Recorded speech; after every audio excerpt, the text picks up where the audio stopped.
Great. Thank you everyone for joining our session today. I'm Smita and I'm from RISE, and our session is titled From Root Cause to Collective Action Addressing GBVH in the Garment Supply Chains. And I am joined by a very excellent speaker, and I'm very delighted that she joined us. She is Shaunli Chakraborty from Upfront India, and she has been RISE's local partner for a very long period of time. So Shaunli is here to contribute from her angle, on this issue. And she has been also working with the women workers in the global supply chain for a very long period of time. So we are going to hear from Shaunli as well. And so today, so these are the speakers. So let me, one second. There's a tech. Yeah. All right. So we know that GBVH is a very vast topic, right? So it is very complex as well. So let's be honest that within 30 minutes it will be quite impossible to cover everything. Like starting from the prevention to redressal and remediation, it will be quite difficult. So that's why for our session we have kept it very much worker story focused.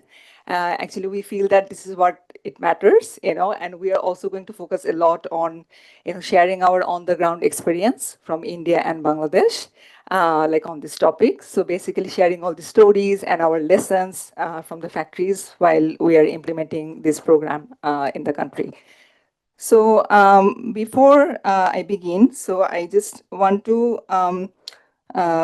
give you some time to read the quotes that is, in the slide. So let's pause with a real life story from a women worker in one of the production countries. So I am not going to, share the details of her, but she's a worker working in the garment factory somewhere in Bangladesh, and she's only 26 years old. So, if you read the story, you will see that this basically reflects a lot of the reality that many women workers, they face very often. So. I'm just going to give you 30 seconds so that you can have a look at the story and read it, and then I'm also going to narrate it for you. So, yeah.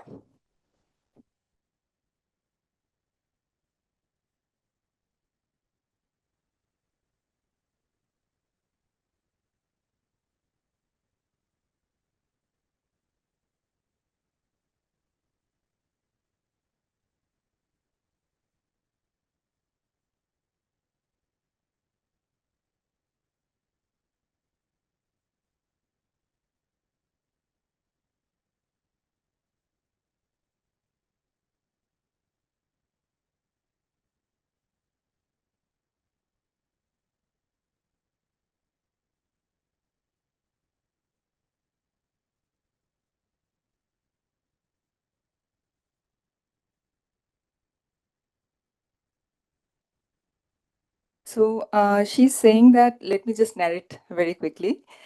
She's saying that I am working at the quality section for past 2 years at this factory. My manager often tells me that he misses me after work and sends me inappropriate messages. He often stares at me, which makes me very uncomfortable. And he tells inappropriate jokes. Whenever I request leave, he refuses, saying that he will miss seeing me at work. I have been tolerating this behavior silently, but last week he touched me very inappropriately, shoved his hand inside my dress, and I was shocked. He's a very senior person, very well respected by others, and so I'm not sure how to share this with anyone. He disgusts me, and I don't feel like coming to work. So, as you can see, this is not a very isolated story. This is probably the reality of, many women workers who are working in the garment supply chain. And that is where basically today we are here. And just to give you a background on the problem, why we are here, because too often we know that women that are working in the garment supply chain, they might face inequality, discrimination, and even harassment. And we know that globally, 190 million women are working in the global supply chain in the garment, footwear, and textile industries. So some of the statistics I just quickly wanted to mention before we start. So for example, we know that as per one of the report in India and Bangladesh, around 60% women garment workers, they have witnessed or faced harassment at work. And in Cambodia, 1 in 3 women reported that they have faced sexual harassment in some form. And in Vietnam, 60% reported that they fear to be subjected of violence. And 10% women also shared that they have experienced sexual harassment at work. So all these statistics basically adds up and tell us that GBVH is an issue which is very much widespread in the garment supply chain, and we all are kind of aware of the root causes of this. And one of the root causes is gender inequality and the patriarchal social norms, and there are supply chain pressures and malpractices that also actually create more difficulties and increases the risk for women. So on top of that, there is another issue. We know that the existing risk management and the audit tools and techniques, they don't even always work to address this issue. So this is kind of a background story of the entire problem that we are dealing with.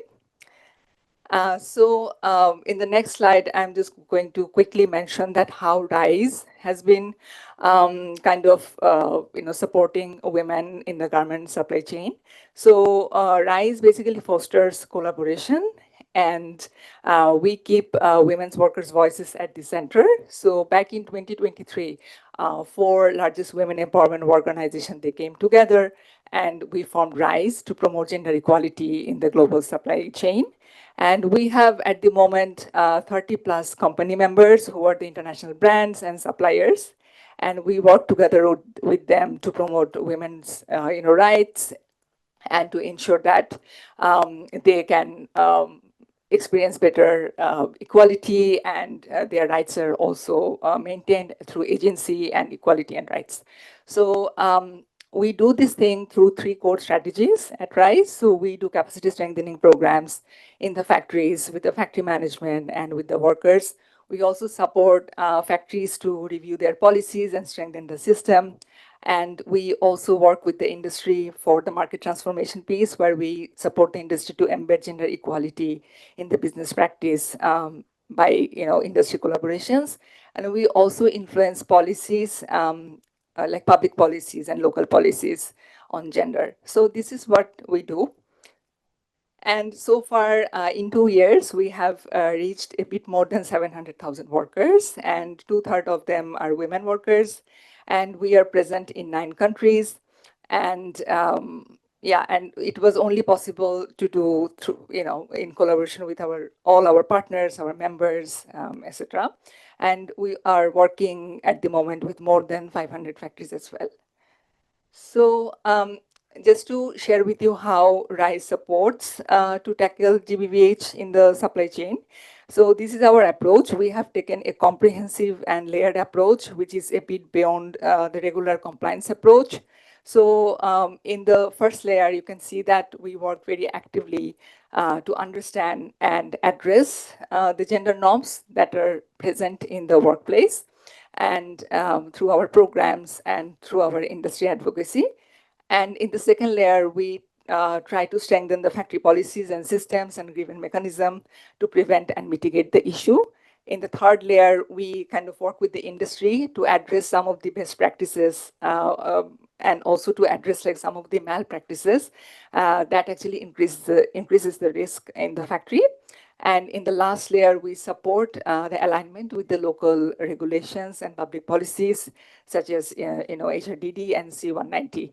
So throughout all these layers, we are very much informed by the experiences and needs of women workers, and we promote dialogue, collective actions, and meaningful collaborations. So we have 2 wings in terms of collaboration. One is with our internal members, and then the other part is external facing. So within our members, since as I said, like we have members from the international brands, and also suppliers. So together with them, we create a space where we kind of bring the suppliers and members together to have a dialogue and also to take joint actions on, on several issues. They can come together and share the challenges, how they can address together this issue. Also, they can co-invest in our programs. We create that opportunity, and we identify like what are the key areas or pressing areas where they can actually collaborate more. And so that's the internal facing piece. And with the external stakeholders, we do a lot of external, stakeholders engagement based on the context, like the local context and the need as well. And we do engage with the women's rights organizations and other NGOs and academia based on the need. So these are some of the collaboration strategies that RISE follow when it comes to GBVH. And as I said, that our ambition basically is why we are doing all this, because our ambition is to contribute to a shift in the industry, a shift in the industry where industry will actually address GBVH not from a compliance perspective, rather there will be a proactive buyer, supplier, and worker partnership. So that is our ambition. And I'm very quickly going to share some of our impact results from the ground, because we run a program in the factories. We build capacity of the workers and managers for the redressal and also for the prevention. So our GBVH program at the moment is in 4 countries, in Bangladesh, India, Vietnam, and Guatemala. And we have reached to around 80,000 workers so far. And the approach that we take in terms of how we handle GBVH is quite intensive, because this is a 13 to 15 months program that we run in every workplace. And all our program has 2 main components. One is the training and awareness piece, and the second part is strengthening the policies and system. And through this combination, we also promote factory-specific, dialogues between workers and managers. And we also try to address some of the norms that are actually perpetuating, GBVH inside the factory. So this is a comprehensive approach that we have taken at RISE when it comes to addressing this issue. So these are just 2 main results from many. So I'm just very quickly sharing only 2. So we have seen that after the program, there is a 70 percentage point increase in understanding of what really constitutes sexual harassment in the workplace, because we have often seen that even among the women workers and men workers and managers, that there is a lack of even understanding of what this thing actually means. What is, what behavior can be, what kind of behavior is really acceptable and what kind of behavior is not acceptable. So understanding that has a huge gap inside the factory that we have observed. So after the program, their awareness on understanding what does it mean has increased a lot. And we have also seen that 60 percentage point decrease in the acceptance of supervisors shouting at work. So sometimes at the workplace, this kind of, maybe shouting or yelling sometimes is normalized because they have production pressure and they just have to do it.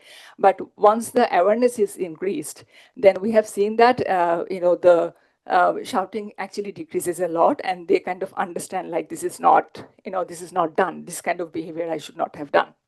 So these are some aggregate results from 6 factories in Bangladesh that we have recently closed. But as I said, so we have many things and we have only 30 minutes. So I'm just not going to, share everything in a presentation and not have a discussion. So I'm skipping the most of the, data. And now, I would also like to show one video, which is from a rice factory in Bangladesh. And let's hear from the participants, what they say about the program directly. So I'm just playing the video. Hope, it will work. So let me just try.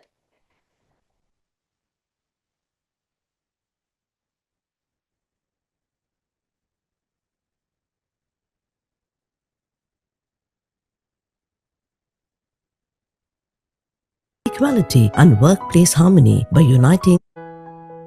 As sewing machines rhythmically wear and delicate stitches weave time, a transformation unfolds. RISE actively promotes gender equality and workplace harmony by uniting the 4 largest women's empowerment programs under the transformative Respect Initiative. The objective is to improve gender equality and also to prevent gender-based violence.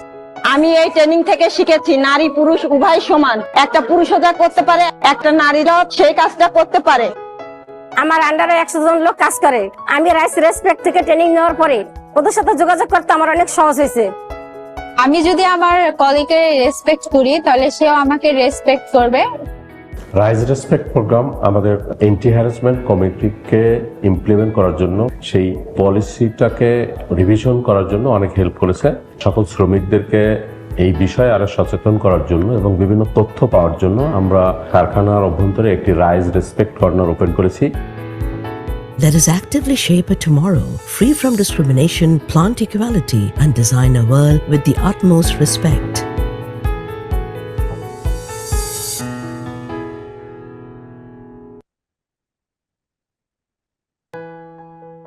As sewing machine Right. Thank you for watching the video. So this is just one factory story where we have conducted the program last year in Bangladesh. And in this slide, I have also added more stories. So in the beginning, I was saying that since GBVH is a very broad topic, but for today's session, we are just focusing a lot on the stories from the ground and their experiences. So in these 4 stories, basically workers are sharing how in our program or the intervention has kind of supported them to understand the issue and also to address it properly, and how we have worked together with them to increase their knowledge and to improve the system as well. So in the next 50, so we have 15 minutes left. So in the next 10 minutes, I'm going to actually move to Shaunli.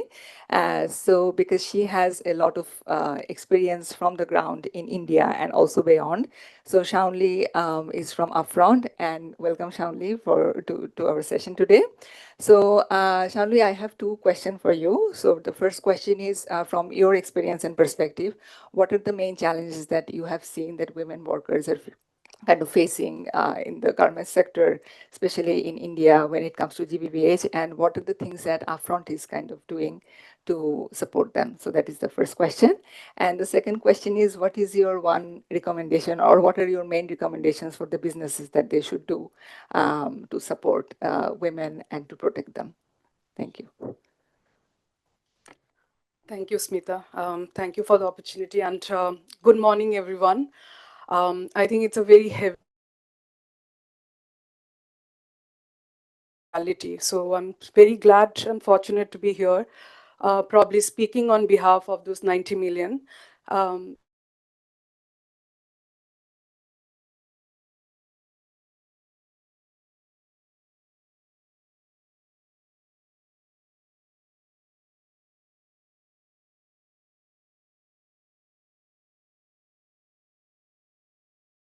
For the last. So, many of you know, with civilization, the societies started forming. And with societies being formed, we had roles and rules being formed. And patriarchy became one of the most driven social norms that not only just dominated India, but also various parts of the globe. So, major parts of the globe, rather. And yeah, I think from that started this entirety of subjugation and dominance.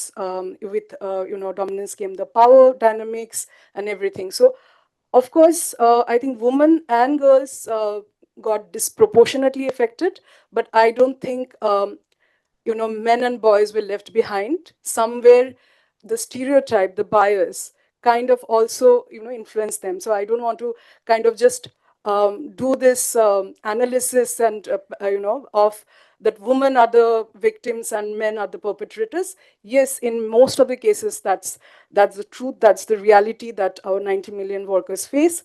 But I'll just probably, I wanted to bring that in mind, that this is how societies got formed. And when we talk about societies, it is about not only the homes or the communities, it is the marketplaces and the workplaces that also got shaped. So what we see in most of the cases, even workplaces and our supply chain, value chain, it's patriarchy driven. You want to accept it or not, it has become like a normative practice without sometimes intentionally or unintentionally. So then comes, when our supply chain started, the modern day civilization. Now, I have been working in the supply chain for last 20 years. And one of the things like what Smita just mentioned, you see that, the woman labor force is almost 60%. Women represents the labor force in this textile, garment, and other retail and manufacturing also, in quite heavily, right? And one of the things that we notice is that the more you go up the ladder in the supply chain, the representation, gets lower or diminishes, and sometimes not even there. Whose fault it is, we don't want to go into that right now. But what we can tell you from the experiences that, uh, these women don't come to the supply chain as a career choice. They come to work because most of the time because of the financial distresses that they face, right?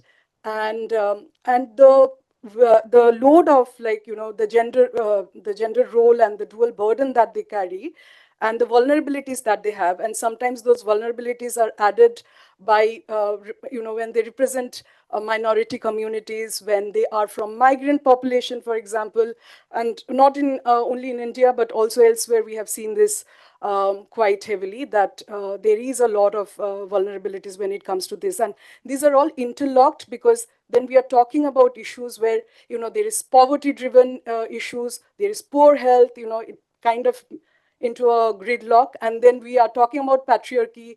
Most of these women in some form or the other, and many women in this room probably will, if I ask if you have ever gone through any stereotype bias or any kind of discrimination, probably it will be a yes.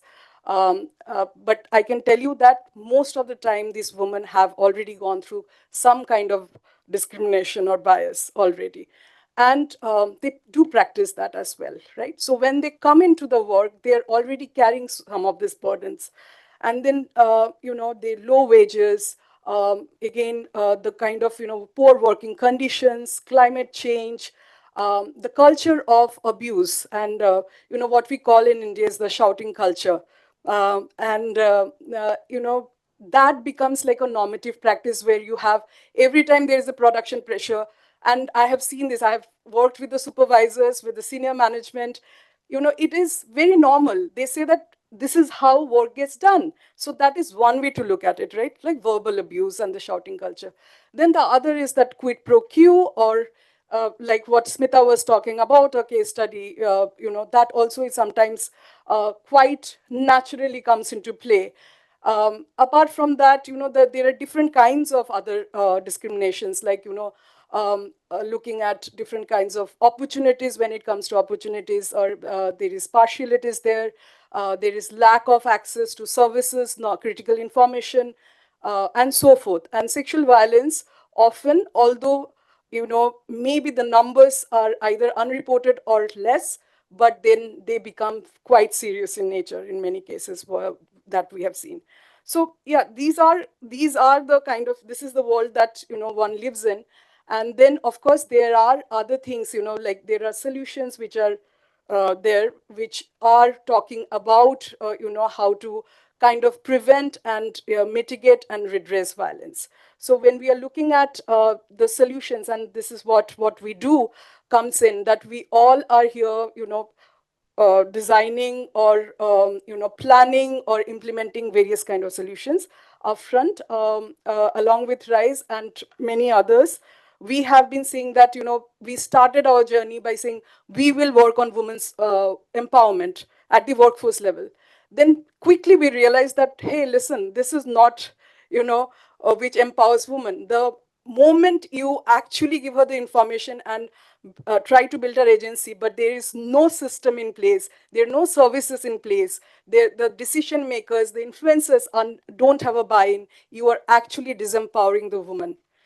So quickly, then we moved into a different, more multi-pronged strategy where we started working with system administrations, both inside the supply chain and outside, because it's very important that you have the local government, the unions, then the industry players, all together or in different ways doing the same thing inside and outside. Also important is community intervention. So, well, does Afran do everything? Yes, we try to do, but probably we cannot do it alone, and it has to be a coordinated effort.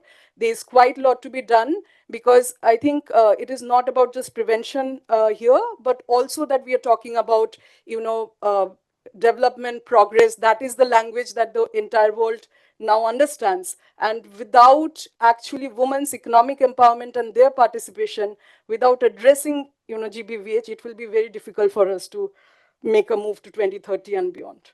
So, yeah. Thank you, Shanli. Thank you for highlighting the problem and kind of also highlighting the root causes of it, and also going into the direction that only awareness of the workers might not be enough. So it needs quite a lot of system strengthening inside the factory, and also outside. We need collaborations and industry change to do that. So my last question to you was if you had any recommendations for the business. So if you can say it in 1 minute, then we have to go to the room for the Yeah, questions, and sure. we just have 5 minutes left. Sure. I think in one word, I should say invest.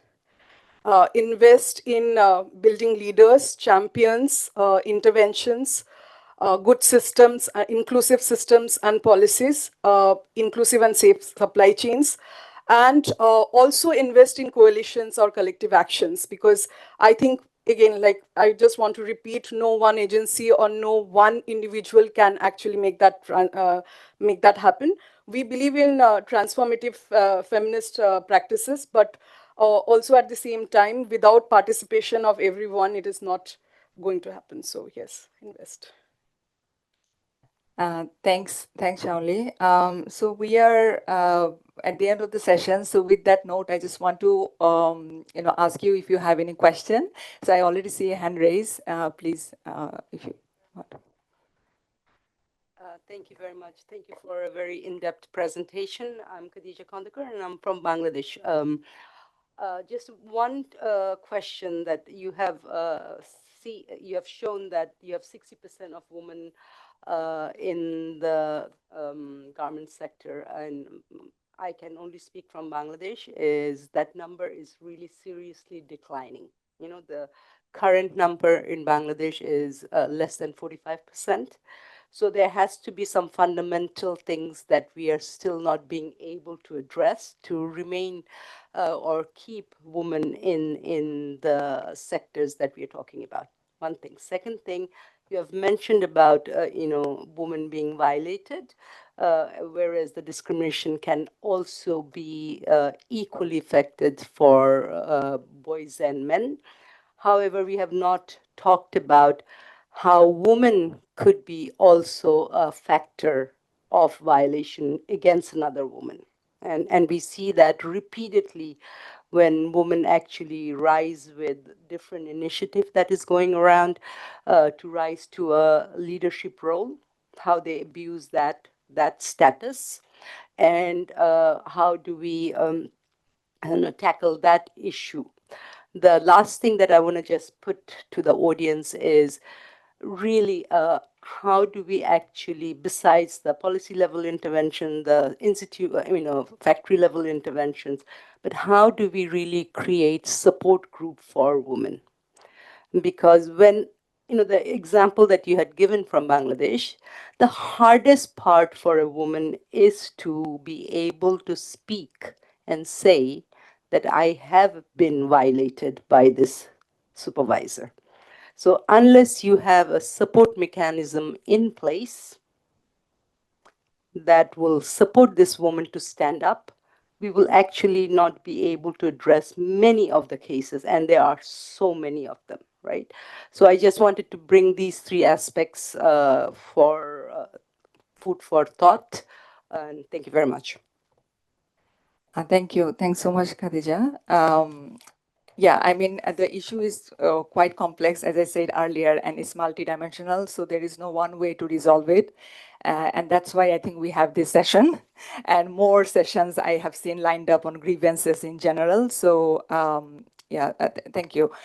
So I think we are almost at the end of our session. I can take maybe one last comment, and then we have to, kind of complete the session, clear the room for the next batch. I see two hand raised, maybe from. No, actually, I was thinking about this question. Like, I was about to ask, are there any initiatives where factories or brands are trying to increase the number of women supervisors? Because I kind of assumed that that would make the situation better. But ma'am's question kind of put some thought into that. I was just wondering, is there any study or anything that shows that if women workers have better experience when their supervisors are women?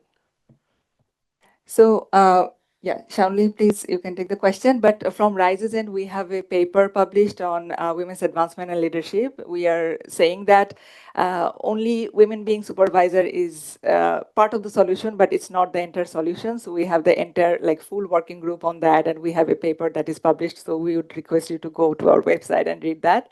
So we have done a study in India and Bangladesh on that topic particularly, that how only linear progression is not helping. So it has to be holistic.